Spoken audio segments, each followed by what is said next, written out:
Good afternoon and welcome to the Cato Institute. We're glad you could come inside and join us on this beautiful day in Washington. My name is Tim Lynch. I'm the director of Cato's project on criminal justice, and today we want to welcome Professor James Duane to speak about his important new book, You Have the Right to Remain Innocent: How Police Officers Tell Their Children About the Fifth Amendment. I also want to welcome Professor Randy Barnett, who will be offering comments on the book. I'd like to take just a minute or two to lay something of a foundation for today's discussion, but before I do that, let me ask you to double check your cell phones and make sure that they are silenced as a courtesy to our speakers. Thank you. One of the ideas we advance here at Cato is that the Constitution needs to be actively defended.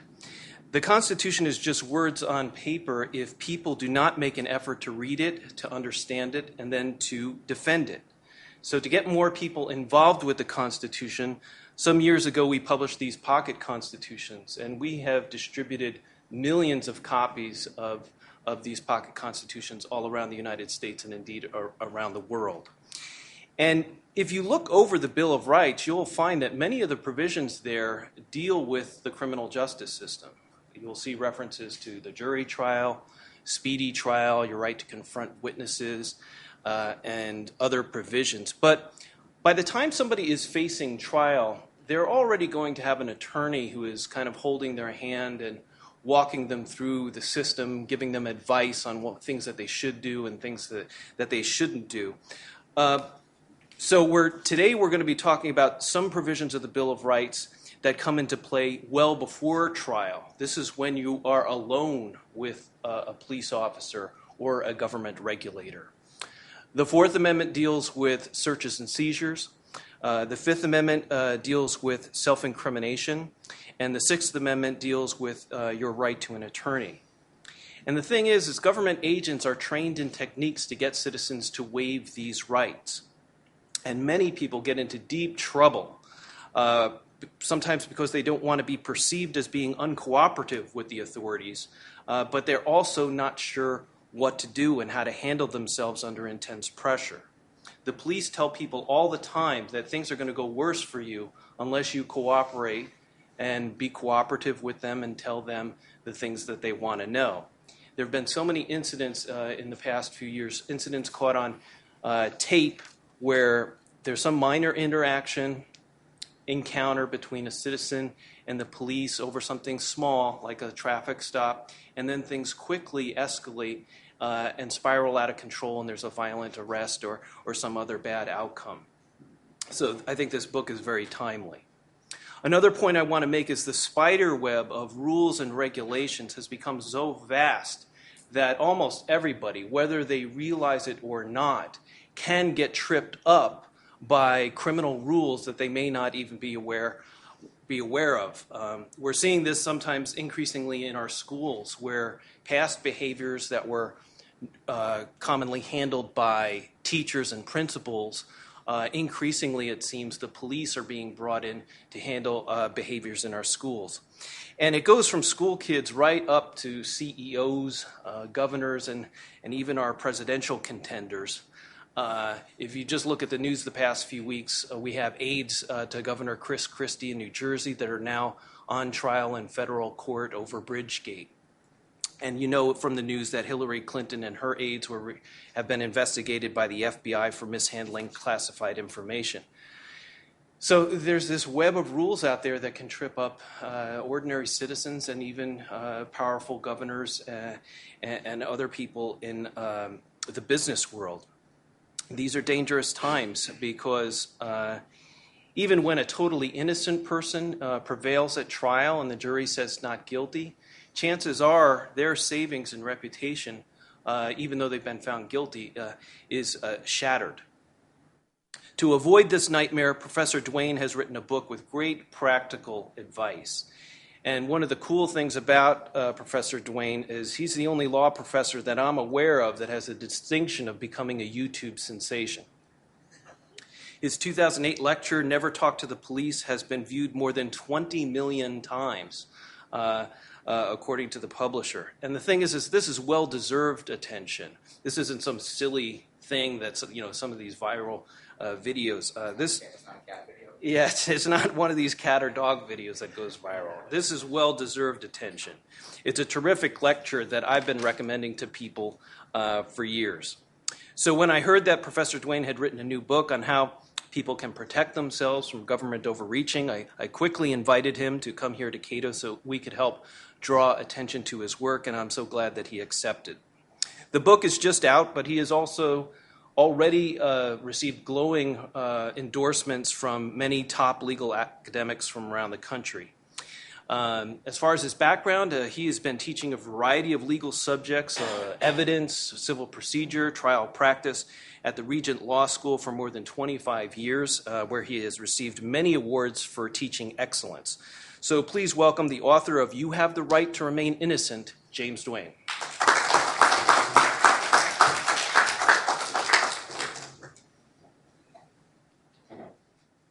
Thank you very much. And thank you, Tim, very much for that introduction, and thank you for the invitation to be here today.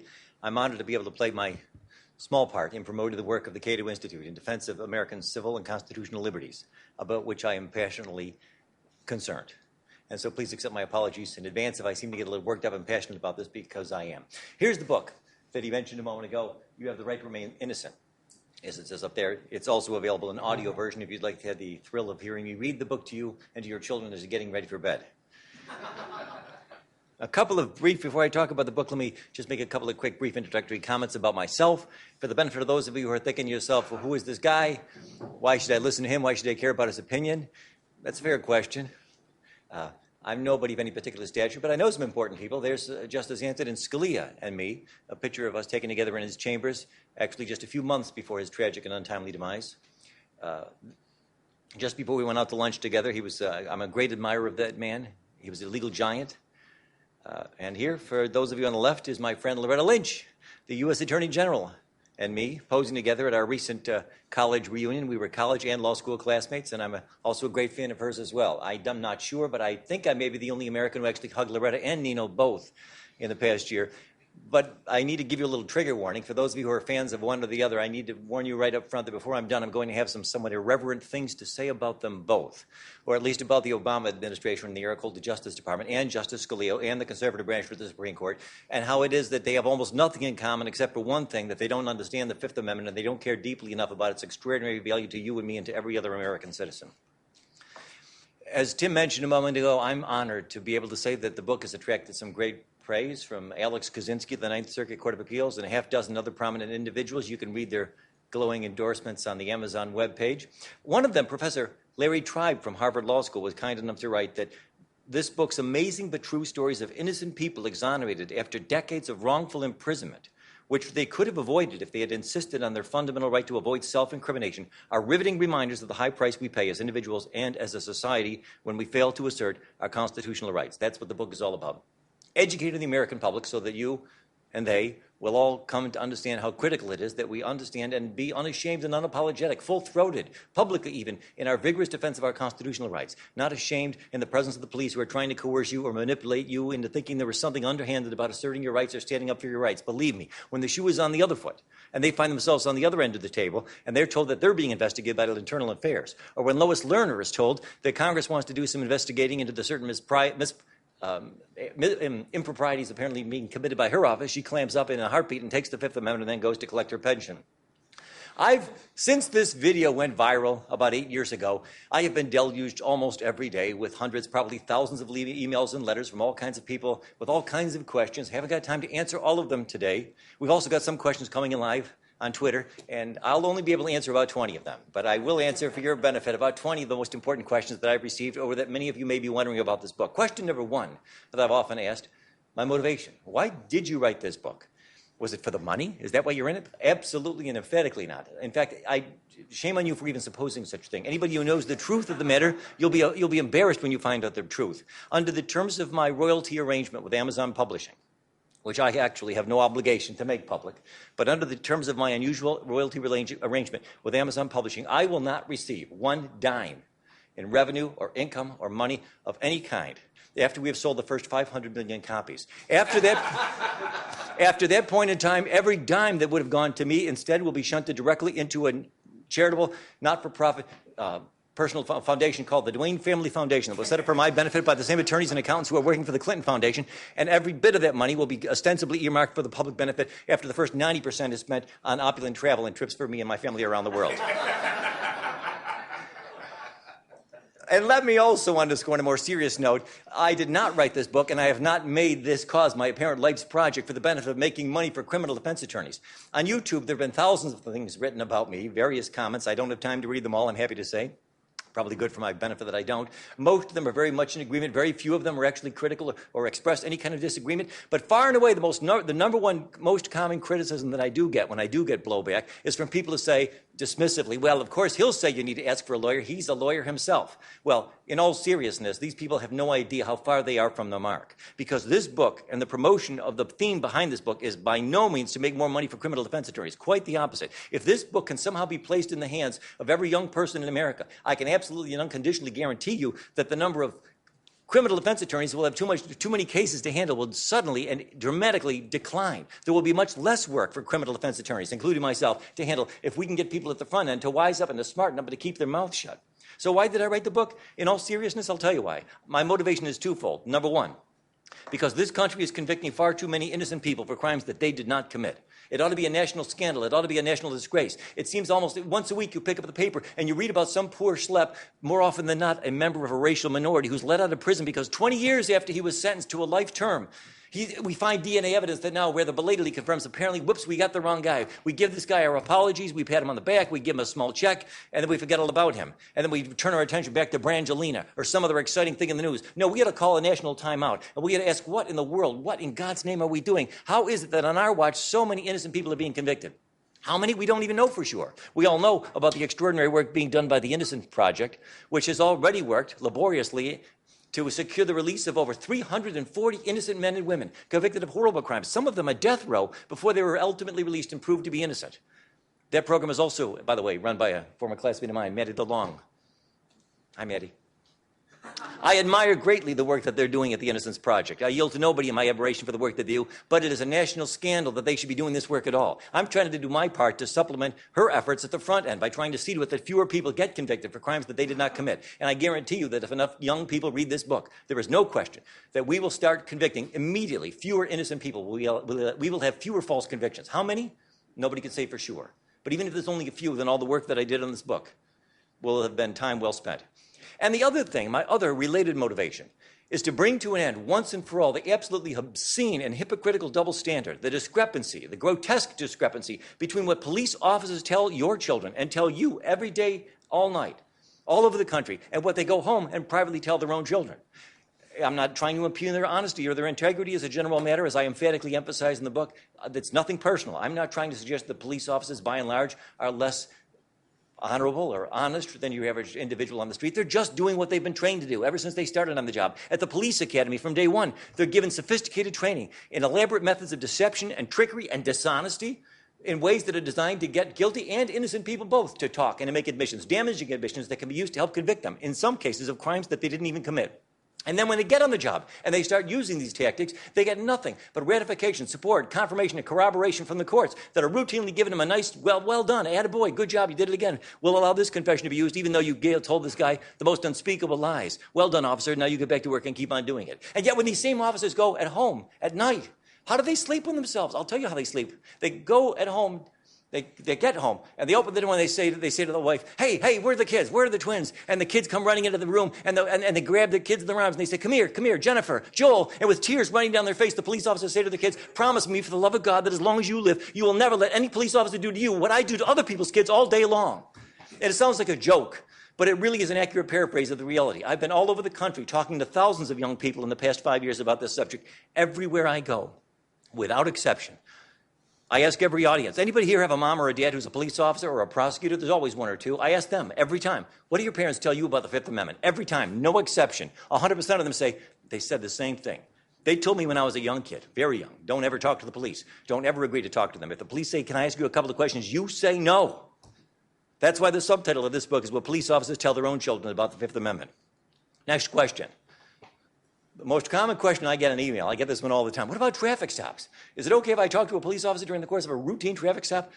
Yes. All right, let's just get that out of the way quickly. At the risk of stating what ought to be obvious, that is completely different in 100 obvious ways, not the least of which is the fact that the police officers have virtually unbridled discretion to let you off with a warning this time and to let you go without giving you a ticket if it seems to them that you're not a public menace, that you aren't drunk, that you are suitably respectful and courteous. And that's not going to happen with a murder investigation. They're not going to let you off because you seem to be really sorry for what you have done. But I will give you this one little bit of free legal advice. When you do get stopped and pulled over by the police, you shouldn't talk any more than necessary. Don't allow them to get you in a conversation about what you did wrong or whether you know what you did wrong. Just tell them, I'm sorry, I didn't mean to do anything wrong. I didn't mean to violate the law, and if I did, I appreciate you bringing it to my attention, officer. If they suspect that you have been driving while intoxicated, and they ask you if you could recite the alphabet backwards, you don't get into a long conversation or an argument of any sort, just say this. Just say ZYXW, VUTSR, QPO, NMLKG, ISGF, EDCBA. And then you say, now, officer, I need to ask you if you can do that in 2 seconds. Because I need to warn you, if you can, I'm putting you under a citizen's arrest, and I'll need to ask you to keep your hands where I can see them at all times. Now, let me quickly summarize for you the main points that you'll be able to get out of this book if you buy the book and if you read it. I don't have time, I'm sorry to say, to give you all the details and everything that's in the book, but maybe that's good, because then you wouldn't buy it. But here are the most important points behind the book. There are 3. Number 1, the reason I'm writing this book is to make sure that everybody who reads the book will come to understand that the Fifth Amendment is just as precious, just as valuable for innocent people as it is for the guilty. And once upon a time, this was well known. Once upon a time, at least, among the educated, 50 years ago, the U.S. Supreme Court handed down about a dozen different opinions in which they reaffirmed again and again and again that there's nothing terribly incriminating about the fact that someone chooses to exercise the Fifth.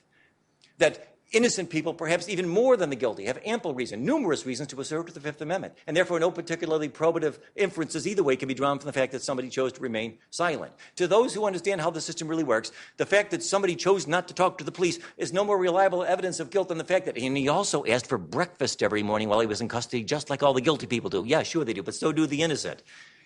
Number 2, you have no idea, unless you've got at least 20 years of experience in the criminal justice system in America today, you have no idea how many different ways there are in which you can get yourself convicted of some crime that you did not commit. Or worse yet, perhaps some crime you never even heard of, or ever in your wildest dream would ever imagine could be a crime, just by talking to the police. And number 3, you will not believe, and I dare say most readers of the book will be literally astounded at how complicated and how hazardous it has become now in recent years, in just the last 3 years, for you to exercise the Fifth Amendment. Let me give you a little bit of additional detail about all of those points. Next question, who needs to read this book? Well, there are 2 groups of individuals. You're wondering, am I the guy who needs to read this book? Well, yes, you are, absolutely, without a doubt. There are 2 groups of individuals who absolutely need to read this book, and they need to read it before it's too late. The first group is potential criminal suspects, not necessarily guilty or innocent. If there's any possibility that someday, perhaps soon, perhaps in the distant future, perhaps when you least expect it, the police may find themselves in possession of evidence that persuades them maybe you were involved in or know something about a crime. Maybe it was a crime you never heard of, which is not unlikely, which is not unusual. The federal government today has over 10,000 criminal statutes on the books when you count all the tens of thousands of criminal federal regulations that are incorporated by reference into the terms of the U.S. Penal Code. And who is that, by the way? Who in this room is somebody who might someday be a potential criminal suspect? Of course, the answer is everybody. And you can't comfort yourself with the assurance that, well, I know in my heart I'll never do anything wrong. That doesn't matter. Maybe some mistaken or confused but sincere and credible-sounding eyewitness might mistakenly identify you as somebody who was there. Maybe you were there at the scene. Doesn't mean you were involved, but you're one of the leads. You may be the only lead that they've got. If you are a potential criminal suspect, you need to read this book. Or if any of your children might someday become a criminal suspect, they need to read this book before they are taken into custody. Or before, more likely, the police don't take them into custody, but simply say, you might come down to the office on a voluntary basis, down to the station. You're not under arrest. It's strictly voluntary. You can leave at any time. They like to say this to your kids, to deceive them, to get the kid's guard down. Sometimes it's grotesquely deceptive because sometimes they won't tell the kid that the truth is we've already got a pretty solid identification of you as the suspect from a witness who may be mistaken, but the police don't know that. And they already know that no matter how this interview ends, your kid will be put in handcuffs and he will be taken away and put in jail. But they don't tell the kid that because they're hoping first we can get him to voluntarily cooperate, waive his rights, and talk to us, and we don't have to give him the Miranda warnings if he's not technically in custody. At that point, your kid won't know anything about what's going down because you won't have time to get a hold of him and you won't have time to put this book in his hands. And if you call the police officer and say, you mind if I talk to the kid? They'll lie to you and they'll say, no, we can't arrange that, which is a lie because they could if they wanted, they just won't. And if the kid says, is it okay if I get a lawyer? Can I maybe get a lawyer? Very often they'll lie and say, no, we don't need that. We don't want that. You don't want that, which is a lie because a lawyer could be arranged if they want to do that for you. The other group of individuals who really needs to read this book is everybody in this room or in this audience who might someday find themselves in a jury. Potential jurors need to be able to read this book, and you need to read it before it's too late so that you can explain to the other members of the jury. If somebody back there in the jury room is trying to insinuate, boy, you notice that guy, he didn't testify at the trial. I guess that's pretty clear indication that he probably did it. No, absolutely not. As I mentioned in the book, one important study of over 100 people who were exonerated after they had been falsely convicted of something they did not do revealed that almost half of them, approximately 40% of them, didn't testify at their trial. And these are people that we now know were in fact absolutely innocent. So if you find yourself, you might be in either one of those groups, you need to read this book. And almost every one of us could, of course, be in group number 2. Any one of us could someday become a member of a jury, unless, of course, perhaps you have a felony conviction, then you probably won't be in a jury. But if you have a felony conviction, you're twice as likely to find yourself in group number 1. So either way, you've got to read the book. Next question I often get this one. Well, if I take the 5th, though, won't that look suspicious? Won't the police think that I look guilty if I take the 5th? Good news, the answer is no. Emphatically no. Absolutely not. You will not look guilty to the police. And why do I say that?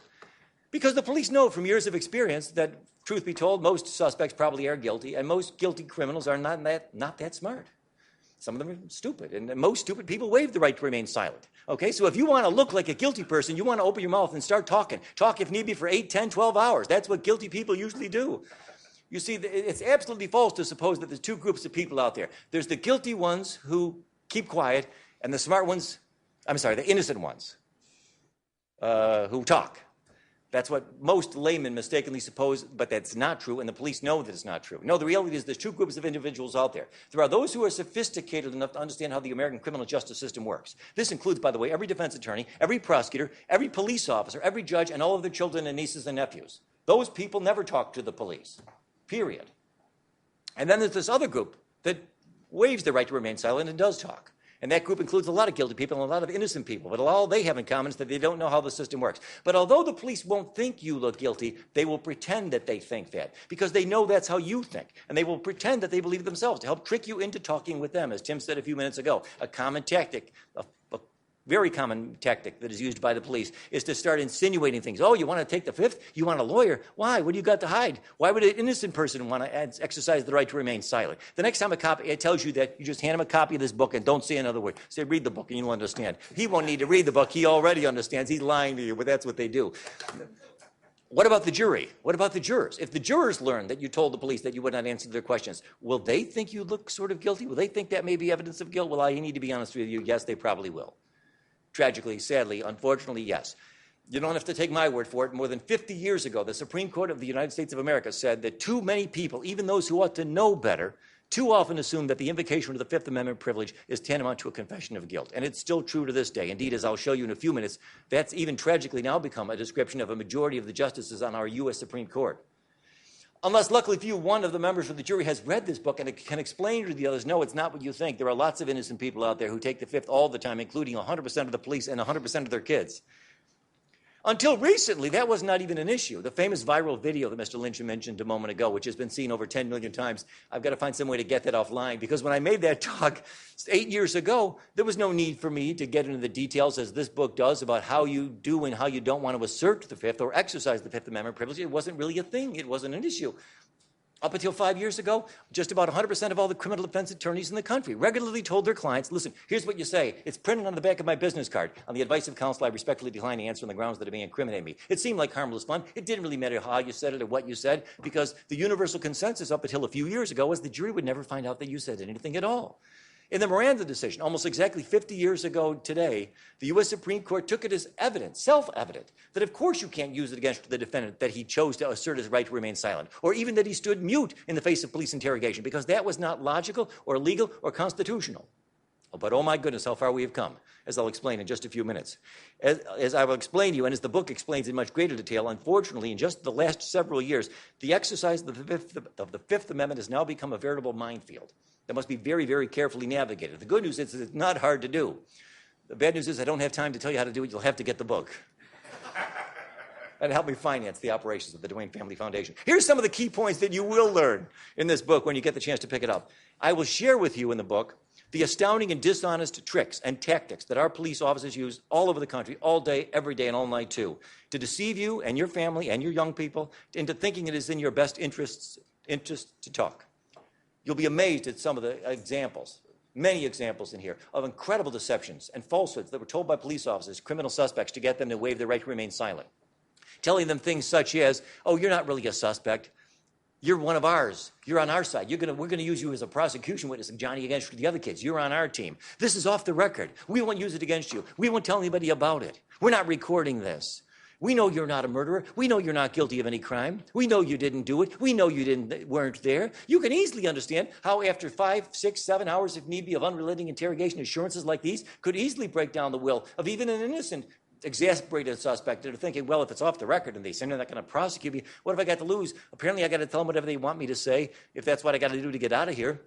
And then they find themselves 20 years later fighting frantically with the help of the Innocence Project to prove that they were innocent all along. And as the book explains, psychological research has confirmed that these tactics, tragically and paradoxically, are most effective on the innocent, even more so than on the guilty. Because innocent people who know in their heart that they weren't there and didn't do it are the ones who are most likely to deceive themselves into thinking, well, if this is what I've got to say, they want me to say that I was there and that I was involved, I'll say it, but then I'll get a great lawyer for myself. I'll hire one of those great fast-talking lawyers on YouTube, and he'll be able to get me off. That ain't going to happen. And once you've made a confession that's on videotape, and then it contains details that only the real killer would have known, which the police will be sure to take care of every time, there's very little a fast-talking YouTube lawyer can do to get you off. It'll almost never happen. In the book, you will also learn why you cannot and must not believe one word from the mouth of a police officer who's trying to get you to waive your rights. And I mean literally, not one word. The examples in the book will blow your mind of the things that they're allowed to get away with by the courts. In one case that is described in the book, read the case of a family that was trying to find out what had happened to their daughter who had recently been abducted. Unbeknownst to them, the police mistakenly suspected that the father might have been involved in her abduction, which, by the way, is not unusual because one police officer recently told a friend of mine that 9 times out of 10, the one who calls in the crime is the one who did it, which is not true, but that's what you're up against in the mind of some police officers. If you call them just as a witness, you have no idea whether you're just a witness. They'll tell you, oh, we know you're just a witness. We know you weren't involved, but you can't believe what these people say. In the case from Illinois that I mentioned a moment ago, the police officers, unbeknownst to the parents, found the girl's body, drowned, dead. But they weren't yet done with their investigation. They thought that the father might be involved. They wanted to question him, but they didn't want to tell her that she was dead and that he was a suspect and that he was in custody because then they'd have to read him his rights. So they didn't even tell the parents the girl had been found. Pretending falsely that they were still engaged in an effort to find her alive. They took advantage of his good intentions. They took advantage of the fact that he would naturally want to cooperate with them in what he thought was an ongoing investigation to recover this girl. And he went down to the station and they questioned him for more than an hour, trying to extract from him anything they could use to pin the murder on him without even telling him that the girl was dead. My friends, you need to understand, the next time you make the mistake of going downtown for a voluntary interview and you let them shut that door, you have no idea whether your loved ones are dead or alive. You have no idea whether your loved ones are in the next room saying, I've got a lawyer here, and the lawyer wants to meet with him.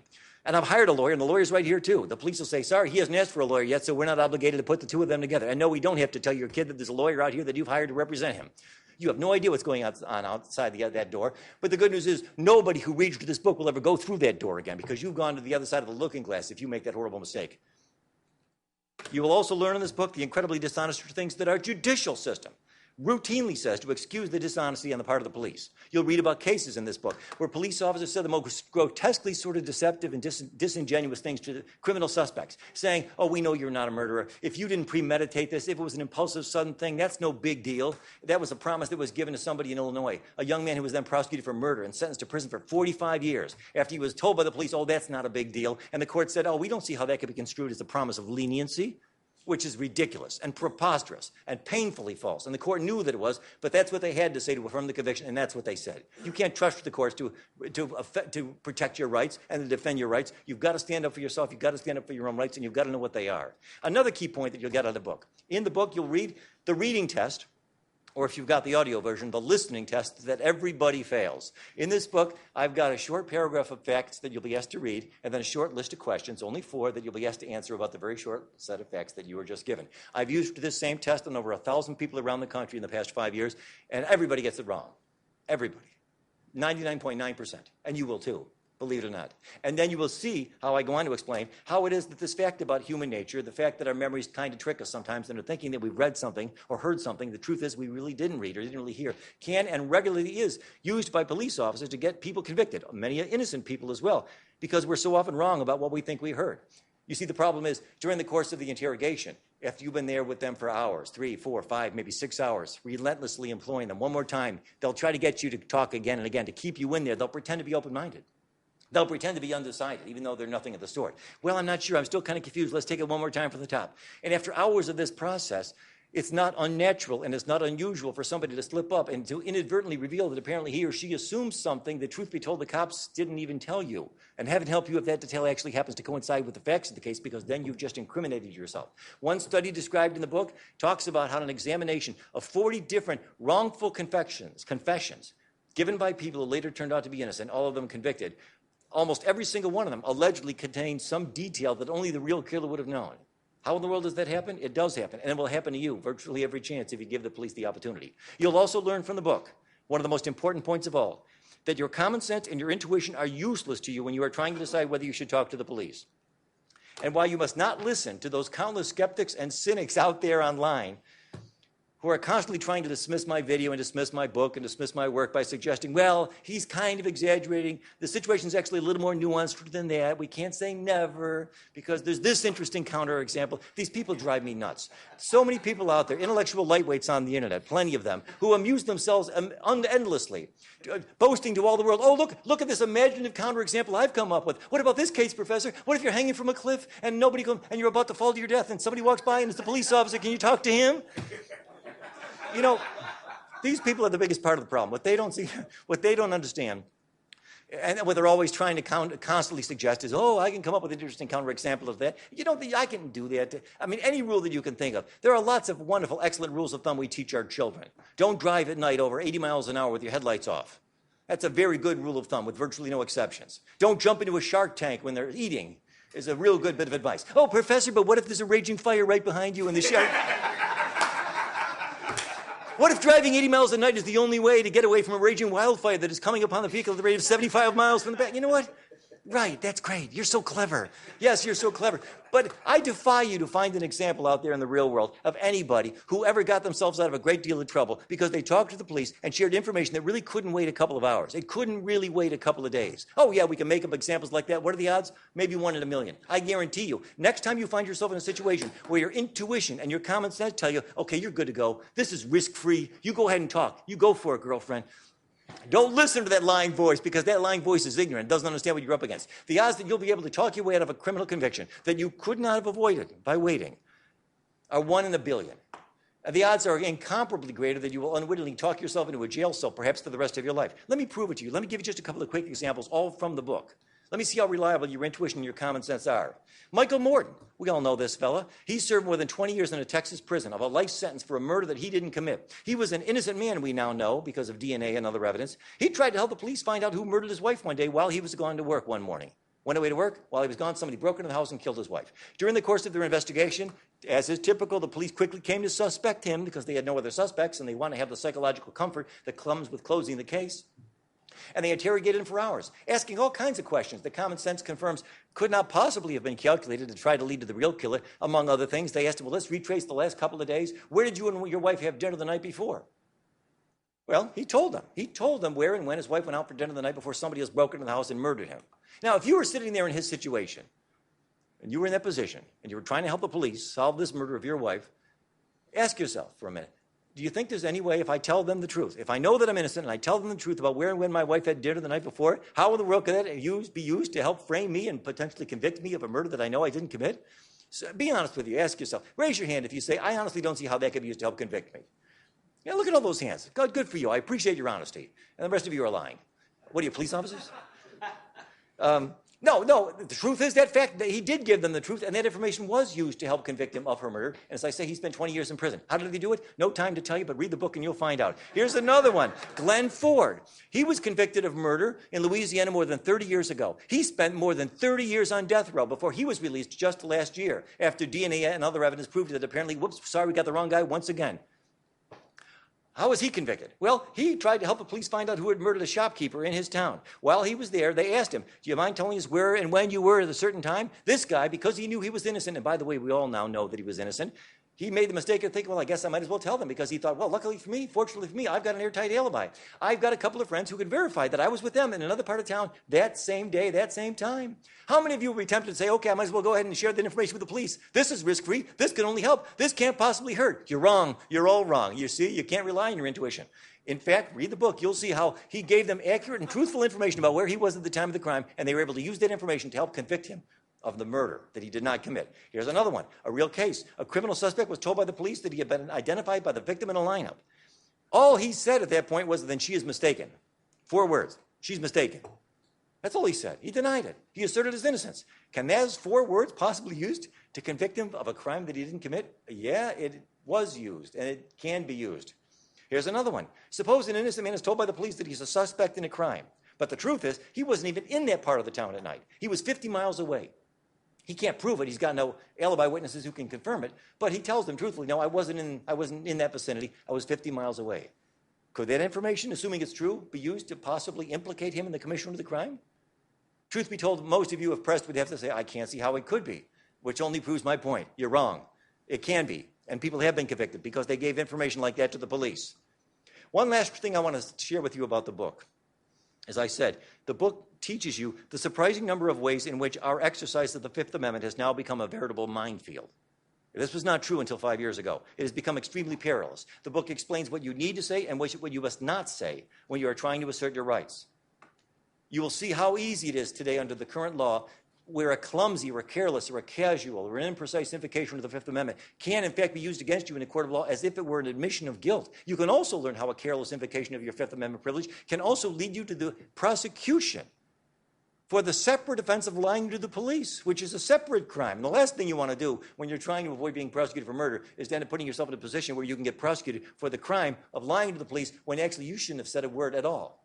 And the book will also explain why you must not worry about seeming polite and respectful when you are talking to the police about your legal rights. I am not suggesting in any way that you should go out of your way to be rude or impolite. That's ridiculous. That's counterproductive, and I'm not suggesting anything of the sort. But the book explains about the countless cases in which real, live, innocent suspects made the tragic mistake of thinking, well, I guess I better take the edge off what I'm saying. If I sound too unequivocal about what I'm saying, the police might take offense. They might take it as an insult. So I don't want to make it sound like I think I definitely need a lawyer. I'll just be kind of tentative. Maybe I need a lawyer? You think maybe I could have a lawyer? Is that okay if I get a lawyer? You want to know what happens when you talk that way to the police? You end up in a prison cell. This book tells you how it happens, and this book tells you how to avoid it. Finally, I mentioned earlier that 50 years ago the Supreme Court said, you can't use the Fifth Amendment against somebody as evidence of guilt, and that was taken as unquestioned by the Supreme Court just 50 short years ago, but oh, how far we have come. My dear friend Justice Scalia, who was my hero in so many other ways, was the leader, until his death, on the court of the view that actually only guilty people have any real reason to protect or to care about the Fifth Amendment. He wrote that the problems caused by the risk of self-incrimination are wholly of the guilty suspect's own making, because an innocent person will not find himself in a similar quandary.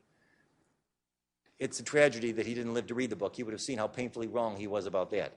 And Justice Alito, another giant of the court, subscribed to the same madness. Just 3 years ago, in the horrible case of Salinas v. Texas, he wrote the opinion for the court, the plurality opinion, in which the court held that the exercise of your Fifth Amendment rights, if you don't do it just the right way, can now be used against you in a court of law as evidence of your guilt. And in a later case, also argued and won by the U.S. Department of Justice that same year in the U.S. Court of Appeals, they persuaded one circuit court of appeals to hold that your invocation of the Fifth Amendment can also be used against you as evidence of your guilt. A lot of liberal critics have justifiably lamented this horrible, execrable holding of the court in that case, and the fact that the opinion was handed down by the 5 most conservative justices on the court, the only 5 Republican appointees on the court. But the truth be told, to give credit and blame where they are respectively due, the dissenting opinion written by the so-called liberals in that case would have been even worse for you and me and for the defense of our liberties. And to give blame where blame is due, the opinion in Salinas v. Texas was an opinion. Although it was written by the most conservative members of the court, the U.S. Department of Justice, the Eric Holder, Barack Obama's Justice Department, filed an amicus brief in the court urging the court to do just such a thing, to which we as a nation could justly cry out, thanks, Obama.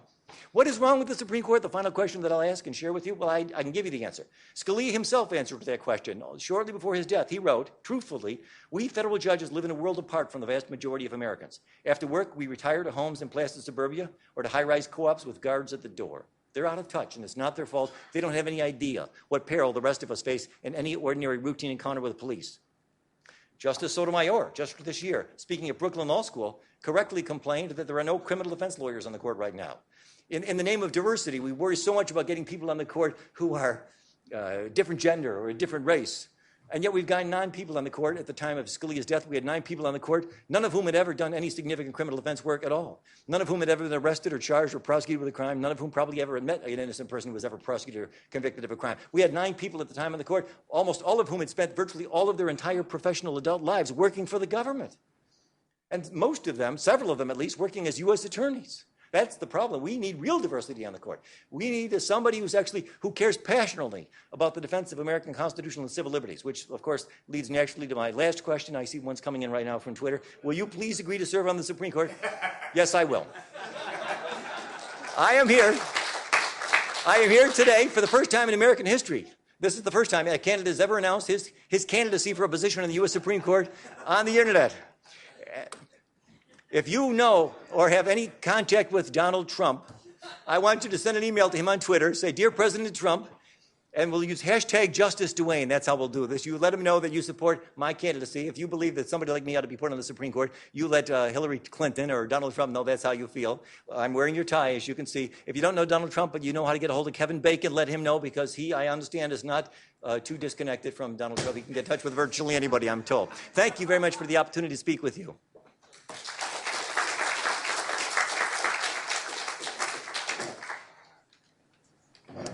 Okay, thank you, James.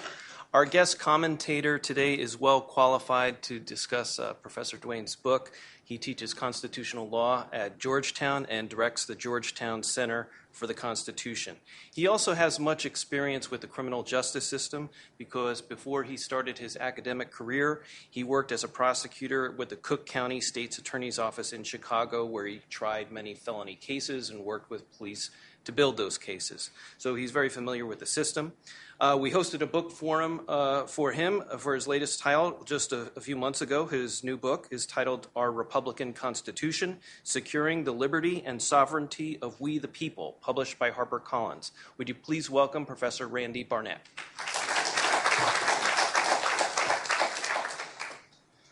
Is that a tough act to follow or what? Well, let me get out of the way the first thing and the most important thing that I have to say as my comments to you today, and that is you should buy this book. That's the most important thing I have to say. In fact, when I'm actually promoting my own book, the line I use is, assuming this, I'm holding up my book, I said, you should buy this book. That's the most important thing. And then if you read the book, that's also good. But the most important thing is that you buy the book, right? In this case, I have to say there's an exception to that, and that is that what really matters is not buying the book. What really matters in this case is reading the book. You must not only buy the book, you must read it. This book is different than virtually, I think, any other book that has been promoted from the Hayek Auditorium of the Cato Institute, including my own. Virtually every book that the Cato Institute has a book forum about is a how to make the world a better place book. If only the world would read the message in whatever book is being promoted, and a critical mass of Americans were to agree with the message of that book, and then they could somehow act on their political representatives to enact or the reforms that are being described in that book, then, if all of those things come to pass, the world would be a better place. So every one of these books is a world would be a better place book. This book is not like that. This book really isn't about making the world a better place. This is a book about saving your life and the lives of those who you care about. This is what you would call a self-help book. Now, Cato doesn't normally promote self-help books, but that's what this is. This is a self-help book. You read this book to help yourself and to help anyone who you love, and you tell them to read the book. And here's the reason why you must buy and you must read the book. You would think, well, I don't need to buy the book because I've just heard Professor Duane tell me that all I have to do is not talk to the police. And I not a stupid person. I heard him say it. Now I know. Don't talk to the police. What do I need to buy the book for? Here's the thing. What are self-help books really all about? What's a diet book really all about? It's got like 5 pages of diet. And then it's got 150 pages of why you should follow the advice of the diet. It's all motivational, is what it is. It's trying to get you to actually follow the 5 pages of diet advice that it's going to give you. That's what this book does. It's like performance art. You have to read the book to motivate yourself to follow the advice. Why is that? Because when the chips are down and it's time to implement the advice that Professor Duane is giving you, it's going to go against your very being to do so. You are not going to want to do it. And the only way to motivate yourself to do it is to have internalized the lesson that you must do it, regardless of your instinct telling you not to, because the police are actually going to be encouraging you to go with your instincts. And the only way you're going to motivate yourself is by having read the book and reading the stories that he's teasing you with. And he doesn't give you the punchline here of how each and every one of those cases, the seemingly innocent behavior got this person convicted. So you need to read the book to understand how to motivate yourself to follow the advice in the book, and there's just no substitute for having read the book in order to have that effect. So for that reason, I think I've done the most important part of my job here is to tell you why you should read the book, but I'm not going to stop there. I first met, or I first had in contact with Professor Duane when I came across, and I don't remember how I came across, his YouTube video, his now famous YouTube video, before there was a book. And I just thought this was amazing, and I sent him a little fan email saying how, wow, I really did enjoy your YouTube video about why you shouldn't talk to the police. And then I said, well, I used to be a prosecutor myself. And I said, I have to tell you, that's the advice that I gave my kids when they were old enough to take my advice. This is the advice I gave them. And, of course, he said in his response to it, well, this is what everybody in law enforcement tells me. This is what he just told you today. Well, I was one of those people who, out of the blue, spontaneously just told him this. But I have to say that in my email to him, I did tell him that I actually gave my kids slightly different advice than the ones that was in the video YouTube, which is don't talk to the police. And this is the advice he actually does give in the book itself. And he's only sort of hinting at it for today, but I'm going to give away this one little piece of it. And that is what I used to tell my kids, is that if they were ever arrested by the police, and it didn't matter if they were guilty or innocent, it really didn't matter whatsoever, what they were to tell the police was the following, and this is somewhat tailored to them, but you can adjust it to you. I said, look, they tell the police, I would love to talk to you. I would like nothing more than to talk to you. But my father is a lawyer, and my father has told me that I simply should not talk to you unless I speak to a lawyer, unless I have a lawyer. So I need to speak to a lawyer. I insist on having a lawyer. And that's what you tell the police. You tell them, I had like nothing better than to talk to you, except my father's a lawyer, and he'd really be mad at me if I didn't assert my right to have legal counsel. Now, of course, you're not going to be able, unless your father happens to be a lawyer, you're not going to be able to add, of course, you could just say, my father's a lawyer. It doesn't really matter if he's not. But you're probably not going to add that part. But here is the secret. The secret is that you do not assert your Fifth Amendment right to remain silent. You assert your right to counsel, your Sixth Amendment right to counsel. Now, this is the advice that Professor Duane does give in the book. And this is correct advice, I think. And he gives a lot of reasons why, if you assert your Fifth Amendment right improperly or incorrectly, you're actually possibly going to get yourself in more trouble, which is much less likely to happen if you assert your right to counsel. But here's another sort of operative on-the-ground fact about this, which I learned from my experience in the criminal justice system, and that is if you assert your right to counsel, under most rules that govern police, they generally at that point tend to stop questioning you and get a right to counsel, if you adamantly assert your right to counsel. If you only assert your right to remain silent, or you simply remain silent, they will continue to come at you. They will not stop. They will continue to come at you. Right to counsel will not always make them stop, but it oftentimes makes them stop under their own rules, under their own internal procedural rules. Now, how did I learn all this? I learned a lot about this. I got the advice that I gave to my kids from my time as a criminal prosecutor. Tim tells you that I was an assistant state's attorney for the Cook County State's Attorney's Office in Chicago for 4 years following graduation. And I want to emphasize that to you today because one is likely to take away from Professor Duane's riveting and entertaining talk, a kind of an anti-law enforcement or anti-police valence, and that's not sort of unusual here at the Cato Institute. And I just want to emphasize the fact that I became a prosecutor because I support law enforcement. I wanted to be in law enforcement. I wanted to enforce the most important laws that we have in our society, which happen to be laws enforced by states and counties, which is the laws against murder, rape, armed robbery. I didn't want to be a federal prosecutor enforcing bad and fake laws. I wanted to be a real prosecutor, which I defined as being a county prosecutor. And that's what I got to be because I wanted to be in law enforcement. And I wanted to work with the police. And I did. And it was 4 of the most satisfying years of my life. My 4 years in the Cook County State's Attorney's Office, working with law enforcement, working with police. And I can tell you, I like police going in, and I like police coming out. I have nothing against the police. I respect the police for what they do. But the most illuminating part, for relevant purposes and even for other purposes, the most illuminating part of my experience as a prosecutor was not the years I spent trying cases in court, either in misdemeanor court or eventually in felony trial court, where I tried jury trials, which were enormously satisfying. The most informative and in some respects interesting part of my job was the 6 months I was assigned to a special unit in the Cook County State's Attorney's Office, which is known as the Felony Review Unit. This is something that is generally unknown to the public, that there even is such a thing. But what happened is, years ago in Chicago, an arrangement was entered into between the Chicago Police Department and the Cook County State's Attorney's Office. These are 2 different agencies of government. One is the municipality of Chicago, and the other is the Cook County, which is a broader entity. An arrangement was entered into between these 2 entities such that the Chicago police could not file felony charges against anyone unless a state's attorney, an assistant state's attorney, had signed off or approved those charges.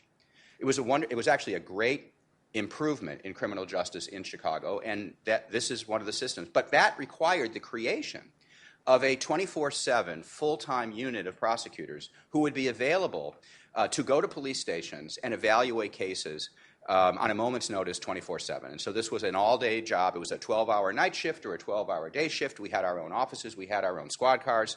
And we would respond to police requests to come to a police station. And it was during that 6 months that one of my jobs in that capacity was to evaluate the cases that the police officers would bring to me, but my other job was to interrogate suspects, which I did quite a lot of. So I interrogated a lot of suspects, or questioned them. I would say interrogate. I questioned a lot of suspects. I interrogated a lot of suspects. And so I have some feel for what it's like to be on that side of the fence. Now, I admit that when I went to when I went to the police station, sometimes at 3 a.m. in the morning, my incentives were slightly different than those of the police. Slightly different, because I was there in my capacity as a prosecutor to evaluate the sufficiency of evidence in the case. I would not have been called unless the police had already determined that they were seeking charges, which means any counts that they thought were unfounded, they would have already dismissed. They would have already said, no, we don't have a crime here, or you didn't do it. By the time I'm called, it's when they already are seeking charges. And so my job is to evaluate a case that has already been somewhat put together. Not that much, maybe, but somewhat put together. Now, even under those circumstances, and my job here is to screen out bad cases so that my fellow prosecutors, who were more senior to me when I was in this job, would not be forced to try terrible cases that really, where the evidence was not sufficient to win. And my job in the police station was to screen them out. And at those days, I don't know what the situation is today, but in those days, we basically had a 60% approval rate, which means we disapproved 40% of the cases that we look at any given night. In fact, you had to kind of disapprove a lot just to justify your existence. So I did disapprove cases, and I did so my first job was somewhat different than theirs. My job was there to evaluate and disapprove, as well as to approve cases in order to protect my office from having to prosecute cases where the evidence was questionable. What was their incentive? The incentive of the police officers are different than mine. They actually have almost no incentive to get convictions. In fact, there's no time in which their incentive structure is premised on convictions. Their incentive is to clear cases. Their incentive is to get a case that's been put on their shelf and get it off. Now, you can clear a case by saying it's unfounded. It can be done, and it is done. In fact, those are the ones that I never hear about. But once you've decided that the case is well-founded, that is, A, a real crime has been committed, and B, you think you know who did it, then it's your job to clear the case by getting charges approved by the state's attorney's office. And truthfully, they could clear a case if I disapprove the charges. But at this point, their job is just to get the case off their plate and move on. And in fact, they're not even responsible to help me prosecute the case later on by further investigation. But sometimes I can get them to do it out of the goodness of their heart. But it isn't something, they don't work for me, and they didn't have to do that, and I would have to do that myself when I was a prosecutor. So their incentives are different. When I went in to interrogate a suspect or to question a suspect, I basically had two purposes in mind, two objectives there. The first objective was to figure out what the heck happened. Did this person do it? I was actually there, in some sense, in my own mind, to assess guilt or innocence. And so I was actually genuinely interested in hearing if the person I was questioning was not guilty and they could persuade me that they were not guilty. That would actually matter to me. So I was there for that purpose. But the secondary purpose I was there for is the obvious purpose that Professor Duane has already alluded to. I was there, if possible, to gain a statement that would incriminate the person if I thought they were guilty. That was my other job. And one of the things that people don't know, which becomes quite clear when you read Professor Duane's book, is that you can incriminate yourself by saying things that are seemingly exculpatory. That is, you don't simply incriminate yourself by saying, I did it. You can incriminate yourself by, for example, saying, I was there. What is saying I was there doesn't mean I did it. I was there just means I was there. But I was there might actually avoid the difficulty the prosecution might face in proving you were there by, for example, the use of very unreliable eyewitness testimony. At the point you finally say, I was there, all the eyewitness testimony, credibility of eyewitnesses, disappears. It goes away. It's unnecessary because you said you were there. So half the case has now been proven. You're there. Now let's talk about the other half. So my job as a prosecutor after I have done the evaluation of whether they're guilty or innocent part, my job was to get statements and get them to commit to a story, whatever the story might be. And that's the other thing. You want them to commit to a story because then they can't make up a better story later. You want them to commit to a story, whatever the story might be, and then at that point you write it down, you memorialize it, you pass it up to the other people in the prosecution chain of command, and then they will. That's the story. That's the only story the defendant now can tell. The one he told in the police station in the middle of the night. He can't tell a better story once he finds out more about it. So that's the other thing I was there for, to develop inculpating evidence that seemingly is not. And the second thing is to lock a defendant into a story so they can't come up with a better story later. And all of these things I did. Now, I will tell you about one little incident that caused me to change my approach to questioning witnesses. And that is what Professor Duane already told you, is that police are not supposed to promise you a benefit, or at least we were instructed. We were not supposed to promise the defendant a benefit in return for them talking to us or saying anything to us. And the reason why is because if you promise somebody a benefit and then they tell you something, you might not know why they were telling it to you. Were they telling it to you because it was true or because you promised them a benefit in return for telling you that thing? And what happened to me one night, and I don't remember the details of the case, but I was interviewing somebody, and I remember that this person ended up inculpating themselves. I actually think they confessed. And I remember after I heard the confession that, hey, wait a second. I had intimated earlier in that interview that they might get a benefit from telling me that thing. I had not done it on purpose. I knew the rule against it, but I think I inadvertently did it anyway. And what I realized is once that person told me they did it, sitting there in the police station right in the middle of the night, I couldn't be sure if that was true because of what I'd said. And I resolved from that point forward is that I would never say that again. Never.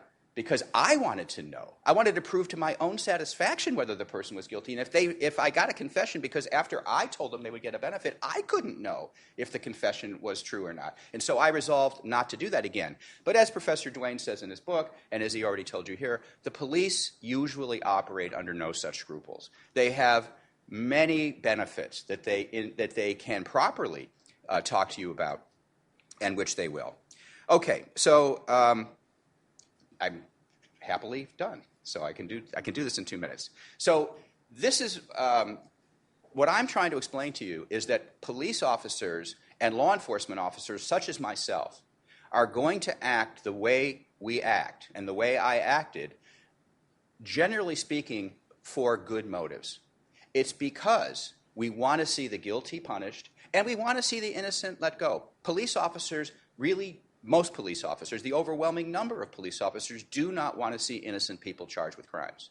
But they have a job to do, and their job is to clear cases. And part of their job means to try to figure out what really happened, and they do the best they can, and they develop a theory about what really happened, and what really happened might have involved you falsely. And once they're committed to that theory, they go with it, because they don't have a better theory. Because they've given up looking for better theories, they've settled on the theory they've got. So they're doing what they're doing from good motives. To get a guilty person to confess is not a terrible thing to do. But in the course of doing that, they use techniques that will get innocent people as well. So in conclusion, let me just analogize this book and why you should buy this book. What does this book serve to you? This is actually a really important book for you. This book is like buying a fire extinguisher for your house. When you buy a fire extinguisher for your house, you never intend to use it. You hope never to have to use it. But should you ever have to use it, there are two things you want to know about that fire extinguisher. First, where the heck did I put it? And secondly, that it is well charged and that it will work when you need it. That's what this book is, a fire extinguisher to put out the potential threat to your life or the life of your children from being falsely convicted of a crime that you did not commit. Thanks.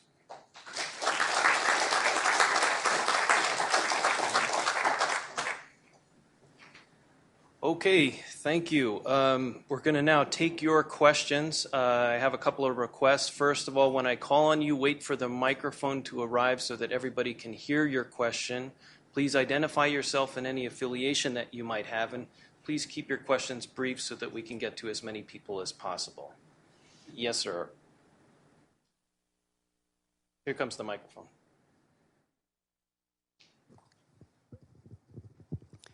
Professor, one of the tropes on TV crime shows is taking everyone's fingerprints for what they call exclusion purposes. Should you just say no in those circumstances? Do you know what I'm referring to? Okay. Sure. Well, if you're under arrest, you have no choice in the matter. This is everyone at the scene. I wouldn't consent to that. I'm a big believer in human liberty. So I have no disrespect whatsoever for the police, but I also know, as I explain in the book, that one of the problems that presently bedevils the American system of criminal justice is the distressing frequency with which expert testimony turns out to be unfounded. Most of us have heard the famous example about an attorney out in Oregon who apparently was conclusively identified by the FBI as matching the fingerprints on a bomb that was found in Madrid. And there was we were assured it was an exact match. The guy was actually placed under arrest until later they found another exact match for the same alleged exact match for the same fingerprint for somebody else, who apparently was the guy who actually did commit the crime. So mistakes can be made.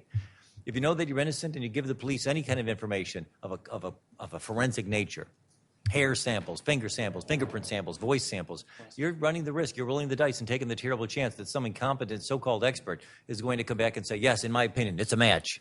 I'd rather not give them the opportunity to make the mistake. Randy, you wanted to say something? Yeah, and I just want to supplement what I said. There was something very important I forgot to say. After I said that you should assert your right to counsel as opposed to your right to remain silent, one of the reasons for that is, I didn't give the reason, one of the reasons for that is simply that once counsel shows up, through counsel, you can provide the police with any information you want to provide the police with through counsel. And if you want to assist the investigation, and you sincerely may want to, you can assist the investigation by having counsel tell the police whatever it is that you want to tell them. And the reason why that matters is what counsel tells the police cannot be used against you. What you tell the police can be used against you, but what counsel tells the police cannot. So you genuinely want to assist the police, but you want to assist the police through counsel, and that way you can both get your exculpatory story on the record, and it cannot be used against you if it turns into one of these horror stories that Professor Duane talks about. I just neglected to mention that. And you also reminded me of something I wanted to add, is because remember he was explaining the advice that he gave to his children, and my father's an attorney, and he said you might want to tailor that to yourself. It is important to remember you don't want to walk out of here with this mistake, because it is a federal offense to lie to a federal investigator. So if you went out of here and said, my father's an attorney, when he's not an attorney, even though they're investigating this crime, If they wanted to trip you up, they could prosecute you for a federal offense for something little, just like that. So tailor that response Tim. to the Thank you. police to your own personal circumstances. It works for his children, may not work for you. Okay, more questions. Yes, sir. Yeah, as a very practical matter, what do you do if you're being questioned and you say, I want counsel, or I don't want to answer questions, and then you're told, well, if you don't do that, we're going to have to put you under arrest? I'd call their bluff. I'd say, I'd like to go if I can. Am I free to leave? I mean, just because the police say, well, we might have to put you under arrest doesn't necessarily mean they intend to do it. A police officer isn't necessarily going to arrest you and subject himself to the possibility of a prosecution or a civil suit for false arrest if, in fact, he doesn't have sufficient legal grounds to do so. And so you can't necessarily believe him when he tells you that's what he thinks he might do or what he plans to do. I'd insist on leaving if I'm free to do so. I'd ask again and again, am I free to go or not? Because I'm leaving if I can. No offense intended, sir. And then I hesitate to say call his bluff, but if he says no, well, I'm going to arrest you anyway. He's trying to. Odds are very high that he's deceiving you entirely by trying to falsely imply that if you do talk, I might not arrest you, which is not necessarily the case. There are plenty of reported cases, some of them in this book, where unbeknownst to you, the police officer, before he comes out to meet with you, and he'll act like, oh, this is just a low-key kind of a thing, just trying to follow up on a couple of leads, just see if we can give you a chance to clear things up, intentionally trying to imply there's no real intensity or excitement surrounding the investigation at this moment because he knows that's what he has to do to get you to get your guard down and think, okay, I might as well talk. Apparently there's nothing really against me. Unbeknownst to you, he may already have met with a mistaken eyewitness who picked your photo out of a lineup, and he may already have a warrant for your arrest. And even without a warrant, he may already plan to make an arrest and put you in handcuffs as soon as this meeting ends, no matter how it ends. So don't trust any police officer who implies to you that if you talk, I might not arrest you, and if you don't talk, I might. That may be true, but just as likely it's absolutely false. The problem is, as I've said today 100 different ways, you have no idea what you're up against because the police are not obligated to put their cards on the table. They're allowed by the courts to lie to you with ruthless impunity about everything, what they suspect, what they don't suspect, what evidence they have against you. They can minimize the charges against you by acting like, well, we know you didn't do it. Or they can exaggerate the evidence against you by saying, we know you did it. We've got 5 other witnesses who will say that you were there, and we've already got an expert who will confirm that your fingerprints were there. They can say that too, even if that's not true. And paradoxically yet, if you tell them one little lie about whether your father's a lawyer, you can go to prison for 5 years. Better not to talk to these people, really. Let me just add, the reason why it's probably maybe likely not to be true they'll arrest you is because once they place you under arrest, a whole series of procedures and a time clock starts running. For example, they have a certain amount of time before which they have to bring you before a magistrate. Then right to counsel kicks in. There's a lot of things that happen once the arrest takes place that they are probably not ready to start happening yet. So the chances of them putting you under arrest on the spot, at least you can keep this in mind, is not 100% because they have constraints against putting you under arrest when they're not ready to put you under arrest. Yes, sir. My name is Stephen Shore. Absolutely wonderful, informative talk. My question is this. Someone is taken or appears at a police station, insists on his or her right to counsel. The police give in, the counsel arrives, and the questioning resumes in front of your counsel. The counsel's in the room? Yes. Okay. How should someone behave? And how would the presence of a counsel make any difference if the person in the police station is answering questions directly from the police? In other words, how should one behave when the counsel arrives and the questioning resumes? If I may go first, okay. There are two aspects of your excellent and very important question that are a little unrealistic, although they're played out every night on television. We see this on Law and Order. Just about every episode gives us the impression that if you ask for a lawyer, we'll get one in here, and then we will resume the questioning. Actually, both of those assumptions are quite unrealistic. I've been falsely accused by many critics of suggesting that, well, he's trying to drum up business for lawyers because he's advising people to say, I want to get a lawyer. That's not actually quite correct. I'm not advising you to get a lawyer. I don't care whether you get a lawyer or not. I'm advising you to tell the police you want a lawyer, which in all likelihood means you won't get one. Not right away, anyway. The police aren't going to waste their time in the middle of the night making arrangements like they do on TV to get a lawyer to come down there and represent you because they know full well what will happen next. Any lawyer in town worth his salt will immediately tell the police, why did you wake me up? What would you bring me down here for? You know how this works. I'm going to tell you not to talk to my client. I'm going to tell my client not to answer your questions. And they will tell the police this even before they meet with the client because that's what will always happen. And then regardless, so chances are they won't even bring a lawyer down there. If you make an unequivocal request for a lawyer, that'll be the end of it, and they'll leave you wondering, why am I sitting here in the jail cell for hours now? I've asked for a lawyer, and one still is not here, and why are they leaving me alone? Good news, that's just what you want. They're leaving you alone. That's all that really matters. But even if a lawyer did come down, for some reason, perhaps you actually hired one and he shows up, the questioning should not resume at that point. The lawyer will give the police an unequivocal instruction. No, I will not consent to have my client answer any further questions. And in fact, I will not even consent to let my client sit here and participate in the charade of listening in silence to your questions. Because believe it or not, one of the most surprising things in the book that I didn't mention is that you could actually incriminate yourself if you agree to sit there in total silence and say not one word while the police sit there and describe the details of the crime to you. How could that possibly be the case? This one I will tell you, because I wouldn't expect you to be able to guess. Because our judicial system, God bless them, is populated by and large with courts, judges that are almost entirely former prosecutors. That's part of the problem right there. And our courts have approved the absolute chicanery of allowing police officers to testify that although he never admitted anything exactly, in fact, he never said a word, as I sat there and described the circumstances of the crime, he acted suspiciously nervous. Other courts at the same time will allow police officers to testify that in their expert opinion, he acted suspiciously calm. So heaven help you, if in the expert psychological evaluation of this police officer in the middle of the night, you come across as a little bit too nervous or just a little too calm, you've got to thread the needle. Talk about skill and charybdis. Are you crazy? Don't even put yourself to the risk of being analyzed this way by a police officer who, with all due respect, is not competent to make that diagnosis about anybody. When somebody finds out their loved ones are just recently been subjected to a horrible crime, they go into shock, and people in shock react in surprisingly multifarious and unpredictable ways. Look at the videotape. It's online. It's on YouTube. Of how Paul McCartney reacted when he got the news that John Lennon had been murdered. He was confronted by strangers out in the street, and he acts so blasé about it that if he didn't have an airtight alibi, you'd think for sure that he was actually guilty of something, because he says, "Yeah, Greg, isn't it? Cheers, all right," acting as if he didn't. He acts creepy, almost suspiciously blasé about the whole thing. But I mean, the reality is he was in shock. The only thing I would add to that or correct is that even a lawyer who's not worth his salt will give you that advice. Yes. Yes, sir. Yes, I'm Ronald Wilson. I'm with the federal government. I was a former prosecutor, and I've Could you speak up a little bit more, please? Yes, I'm a former prosecutor, and I did put a significant number of people in prison for a crime that they did commit. But I was well aware of that the procedures that the police use to try to identify suspects in criminal cases were different from what my objective was, because they were trying to apprehend somebody that they thought had committed a crime. And so I was well aware that sometimes they might use unethical tactics.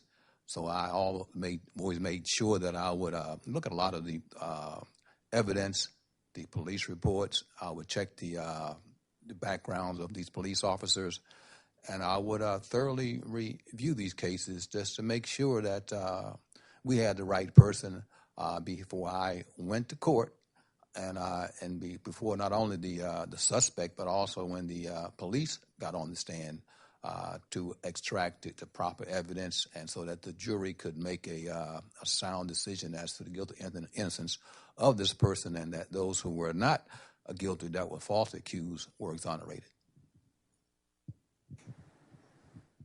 Any response to that comment before we move on? I don't doubt that it's true. Okay. Yes, sir.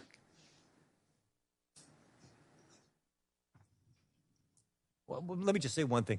When I talk about the subject with or in the presence of prosecutors and police officers, most of them will routinely assure me, some of them really quite emphatically, well, let me just tell you right now, we don't put innocent people behind bars. That's not what we do. We don't prosecute innocent people and convict innocent people. And they say it very emphatically. Some of them say it very sincerely. All of them say it very sincerely, and I don't doubt it. I mean, who could live with themselves if they knew that they were actually, even if only unwittingly and inadvertently, working to put innocent people behind bars for life? But somebody's doing it because hundreds of people have been exonerated. They were convicted by somebody, police officers and jurors and prosecutors and state Supreme Court justices who honestly and conscientiously thought they were doing the right thing. I can say, after 4 years of being a prosecutor, prosecuting hundreds and hundreds of people, that I never knowingly prosecuted an innocent person.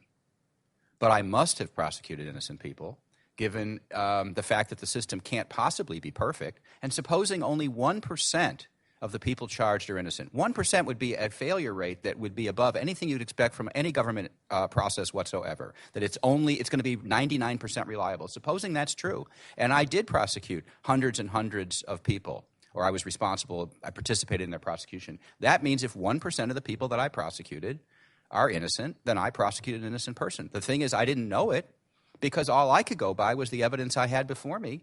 And at some point, you start somewhat giving – I mean, when I was in the police station, I tried to get a sense of whether somebody was guilty or innocent if they would talk to me. But generally speaking, as a prosecutor, I stopped giving up. I gave up trying to figure out whether somebody was really guilty. I started evaluating evidence the way a judge and jury evaluates evidence. Do I have enough evidence of this? Do I have enough evidence of that? And do I have evidence beyond a reasonable doubt? And I would conclude that I did, and I would go forward. That was my job. But I wasn't out there. I didn't see what happened. I didn't participate in it. And the idea that I would be morally certain about what happened, that happens sometimes, but it doesn't happen all the time. So all I'm saying is I know in my heart of hearts that I didn't knowingly prosecute anyone who was guilty, but I know I must have prosecuted somebody who was innocent just because the odds say so. We know that, Randy. That's why we've scheduled this intervention for you. We're here to say we forgive you. It's not really about the book. Let me exercise the moderator's prerogative to ask a question. Professor Duane, you mentioned several Supreme Court justices and rulings that are hostile to self-incrimination, the Fifth Amendment, what that's all about. In your research, what about your findings about what your fellow academics are saying about the self-incrimination clause? To give you one example, from my files, I saw a law review article from a professor who said, the historical justifications for the self-incrimination clause are a dead letter in every respect. But I don't know if that's indicative, if that's a popular opinion or it's an outlier. Do you have any view of where academic opinion is on some of these provisions that you talk about in your book? I do know something about that. I'm not honestly in a position to tell you what the majority view is, so to speak, of all the academics out there who have treated us to their opinion on whether the Fifth Amendment is a good idea or a bad idea, or whether the construction that has been placed upon it by the Supreme Court is in fact an accurate interpretation of the intentions of the original Founding Fathers. I am aware of the fact that a large number, and quite likely a majority, of the most well-known academics in the country are presently taking the view publicly that perhaps the opinions that were handed down, the more liberal opinions handed down by the Supreme Court in the 50s and in the 60s, the pendulum had swung too far, and that they were interpreting the Fifth Amendment in a way that was a little too protective of individual liberty, or even at least more so than could be justified by the intentions, the original intentions of the Founding Father. But the consensus on that particular point is far from unanimous. It's a lively debate among academics. It's a debate that I'm not terribly interested in, to be candid with you. And this book takes no position either way on all of that. Even if it is perhaps the case that those liberal holdings from the 50s and the 60s were more generous than the Supreme Court really should have been, which is what Alito and Scalia and Thomas and others have recently insinuated in a number of different ways, I'm not the least bit ashamed to suggest that those holdings, whether right or wrong, are still on the books, and at least for the time being, can be a powerful source of protection for innocent people to make sure they don't say things that can be used to convict them for something they didn't do. And I'm not at all apologetic about the fact that I'm doing everything within my power to get that message out to anybody who can listen and hear it. Okay. Yes, sir. Oh, sorry. Go ahead. Eyal Moses, no affiliation. My question is, I think I'm like most people in that I don't have a client relationship with any lawyer. I if I got into the position you're talking about, I would know from your book that I should call a lawyer. I would have no idea whom to call.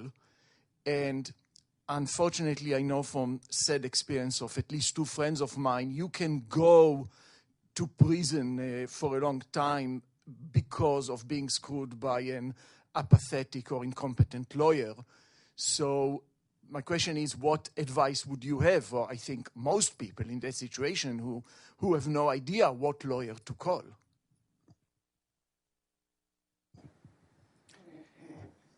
It's a very good question. Because one of my experiences in the criminal justice system was the overwhelming incompetence of so many criminal defense lawyers that I would come in contact with.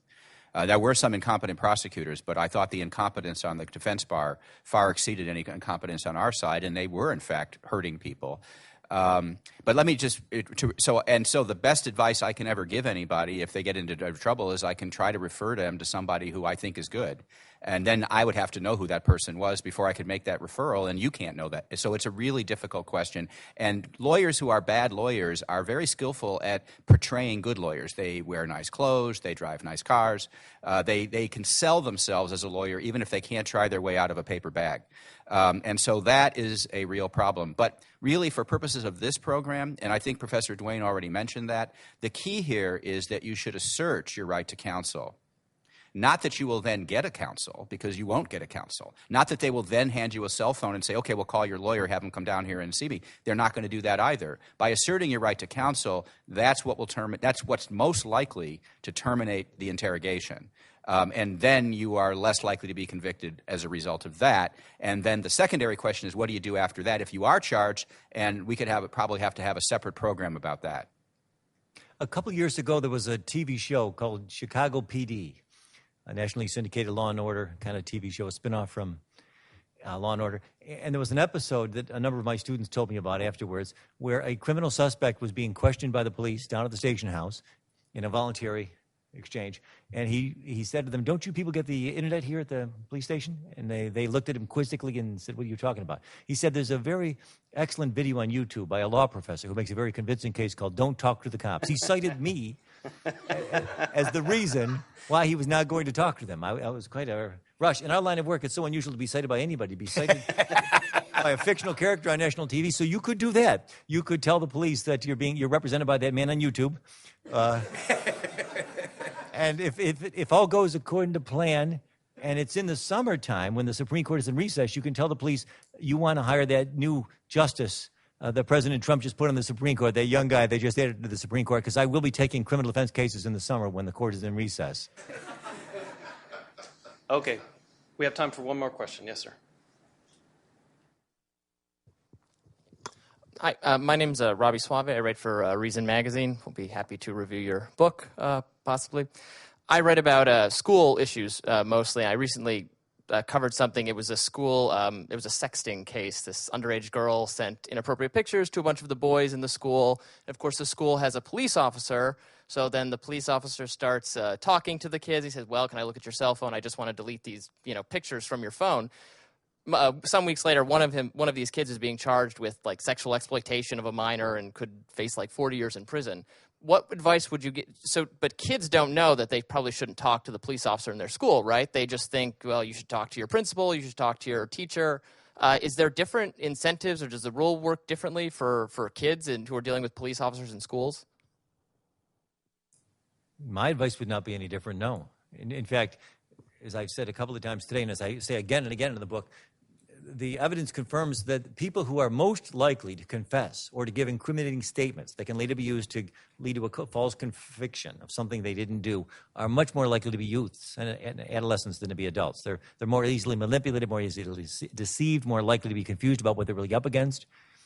So it's especially it's especially critical that young people that we get this book into their hands. That's why the book was designed by the folks in marketing to be short enough that this new generation will be willing to read the whole thing from cover to cover. And why the folks in marketing also designed so that it's just small enough to fit right into a Christmas stocking. It's perfect for stocking stuffers, and it'll be on the shelves in time for holiday gifts. Yeah, I have some. Okay. One of my experiences in the criminal justice system was that the people who didn't talk to the police were people who had been through the penitentiary system, not the jail system, but the penitentiary system, because by the time they got to the penitentiary, they had years of being told by all the other convicts that you were an idiot to have talked to the police. So they have years of Professor Duane's training without the benefit of Professor Duane. And so they're the people that tended not to talk to us, former convicts. The people that talked to us a lot were recently turning 18 juveniles. And I think the reason I came up with why they ended up talking to us so much more is because many of them had been through the juvenile justice system. They were experienced criminals as well. Remember, most people tried with crimes have criminal histories. So they had been through the criminal justice system as juveniles. And as juveniles, they always talked. Because the juvenile justice system, there's another thing, it's not mentioned in your book, but I just remember. The juvenile justice system is sort of geared towards getting you to talk. If you don't talk, then the juvenile justice system treats you as a hardened criminal and goes harder on you. But if you do talk to the juvenile case officers and all the rest, then you're going to be okay, and then they'll let you go. So they're actually trained as juvenile offenders to talk, and then they will be released because they are released. But the reason why they're being released is primarily because they're juveniles. They think the reason they're being released is because they talk their way out of it. So what happens is immediately they turn 18, they're not juveniles anymore, they've now been trained to talk to the police, and they get apprehended and they just try to talk their way out of it the way it worked for them in juvenile court, and they talk themselves right into it. So that would be some disparity between juveniles and adults. If I could add one final comment. I just wanted to mention that's exactly right. And I wanted to remind a lot of cynics and skeptics who are critical of me and my work and my message and my life's project, they say sometimes, well, aren't you worried that books like this are going to fall into the wrong hands and the bad guys and wicked people and criminals are also going to be able to exploit this new information in an effort to avoid prosecution for some horrible crime that they may have committed? No. I'm not worried about that at all, for a variety of reasons. Most notably the fact that every experienced participant in the criminal justice system understands that the information contained in this book is already, for the most part, very well understood by the most hardened, violent, vicious criminals out there, because there are most of them repeat offenders who've already picked this up by virtue of their experience with the criminal justice system. The people, the countless people out there who really need to read this book are the ones who will find every page another astounding surprise that they never ever would have imagined would be true in the land of the free and the home of the brave. And these are people who, by and large, have never been involved in the criminal justice system at all because they're innocent and they haven't done anything wrong at all. Okay, that's a great point to end on. We've run out of time, but Professor Duane is going to be available to sign books if you are interested in that. Everybody here is invited to the luncheon that we're going to be having on the second floor. Just go down the hallway to the spiral staircase, and the luncheon will be upstairs. Please thank both of our speakers for a great program.